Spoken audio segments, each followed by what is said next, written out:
বিএনপির ভারপ্রাপ্ত চেয়ারম্যান জনাব তারেক রহমানের রাষ্ট্রীয় কাঠামো ৩১ দফা প্রস্তাবনা নিয়ে আজকের এই গণসাক্ষাৎ কর্মসূচি আলোচনা সভায় সভাপতিত্ব করছেন ফুলবাড়িয়া ইউনিয়ন যুব দলের সম্মানিত সভাপতি আব্দুল বাসেদ বাচ্চু এবং আজকের এই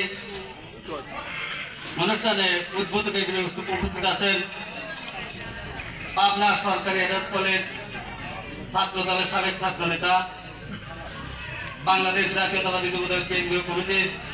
সম্মানিত সাবেক সদস্য সাথিয়াদারা গরু মানুষের নেতা আমাদের প্রিয় নেতা বড় ভাই মাসুদ ভাই এবং প্রধান অতিথি হিসেবে উপস্থিত আছেন পাবনা জেলা যুব দলের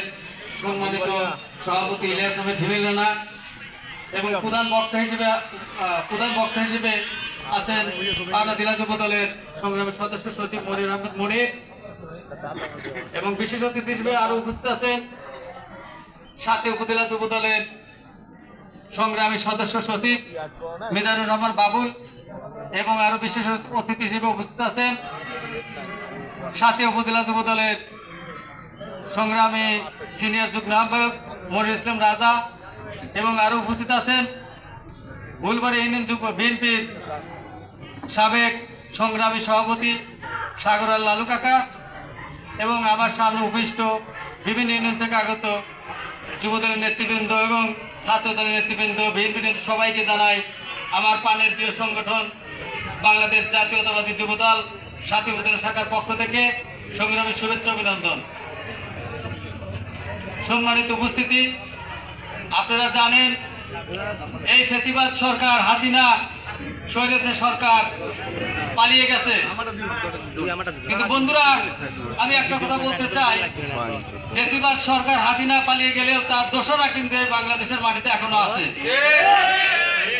আমরা মনে করছি যে বিএনপি মনে হয় ক্ষমতায় এসে গেছে, আসলে কিন্তু ভাই তা না। এই বিএনপিকে ক্ষমতা আনতে গেলে কঠিন নির্বাচন হবে এবং নির্বাচনের মাধ্যমে ভোটের মাধ্যমে বিএনপি সরকার গঠন করতে হবে। বন্ধুরা আমার, আপনারা জানেন এই হাসিনা পালানোর পরেও তার দোসররা বিভিন্ন জায়গায় বিভিন্ন এলাকায় এখনো ঘাপটি মেরে বসে আছে এবং তারা এখনো ভাবে যে মনে হয় আওয়ামী লীগ আবার ক্ষমতায় আসবে। বন্ধুরা আমার, আমি শুধু একটা কথা বলতে চাই যে আমরা কেউ যেন বিএনপি করি আমি নেতা, আমি বড় নেতা, আমি ছোট নেতা এইগুলো না ভেবে নিজেদের মধ্যে গ্রুপিং না করে দলকে সুসংগঠিত করে দলকে আরো এগিয়ে নিয়ে যাওয়ার জন্য, যেহেতু আগামী দিনে ভোটের বিকল্প নাই, ভোটের নির্বাচন তারেক রহমানের নির্দেশনা, যেহেতু সবাই মোবাইলে ফেসবুক চালান ভিডিওগুলো দেখেন, আমাদের নেতা তারেক রহমান কিন্তু বলেছেন যে আমার দলে যে কেউ যদি দলে সুনাম নষ্ট করে সে কিন্তু এই দলে থাকতে পারবে না। মাথায় রাখবেন যে আমি বিএনপি করি, আমি একজনের জবরদখল, ভূমি দখল, চাঁদাবাজি, টেন্ডারবাজি যদি করি, আমার নেতার নির্দেশ, এইরকম নেতার কিন্তু দলে দরকার নাই। আগামী দিনে যদি বিএনপিকে ক্ষমতায় দেখতে চান,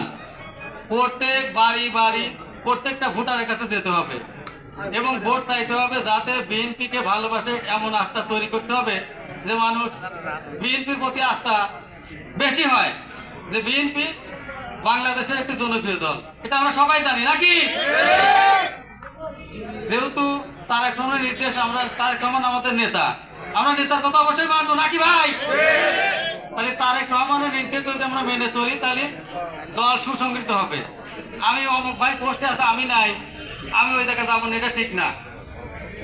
যে ভালো কাজ করে সে অবশ্যই ভালো নেতৃত্ব আছে। তাই আমি বলি কি যে আমরা যারা এই বিএনপি করি, তারেক রহমানের যে ৩১ দফা, এই দফা সম্পর্কে আমাদের প্রিয় নেতা মাসুদ ভাই উপস্থিত আছেন। উনি যেহেতু এই প্রোগ্রামে সর্বোচ্চ এবং আজকে আমাদের সর্বোচ্চ নেতা এবং উনি আজকে যে আমাদের দিক নির্দেশনা দেবেন সবাই মনোযোগ করে শুনতে হবে যে ৩১ দফা আসলে কি, ৩১ দফা সম্পর্কে জানতে হবে। আর একটা কথা, যে আমাদের এলাকায় কিন্তু আমরা বিএনপির এই আমাদের বয়সী যারা, আপনারা কি বিএনপি প্রার্থী পাইছেন? তাহলে সেই সুযোগে যদি মাসুদ ভাই, আমরা বিএনপি থেকে আমরা গর্ব করি যে যুবদল থেকে আমরা একটা নেতা পাইছি, যদি সে নমিনেশন নিয়ে আসতে পারে তাহলে কিন্তু আমাদের সাথে সাথে একজন কিন্তু আমরা পাইছি। পদ্ধতি কি ছিল? তাহলে মাসুদ ভাই জন্য সবাই দোয়া করবেন, মাসুদ ভাই যেন আমাদের পাশে থাকতে পারে এবং ভালো কাজ করতে পারে, এই আশা ব্যক্ত রেখে আমরা সংক্ষিপ্ত বক্তব্য শেষ করছি। বাংলাদেশ জিন্দাবাদ, শহীদের মুরুখ, খালেদা জিন্দাবাদ, বাংলাদেশ জাতীয়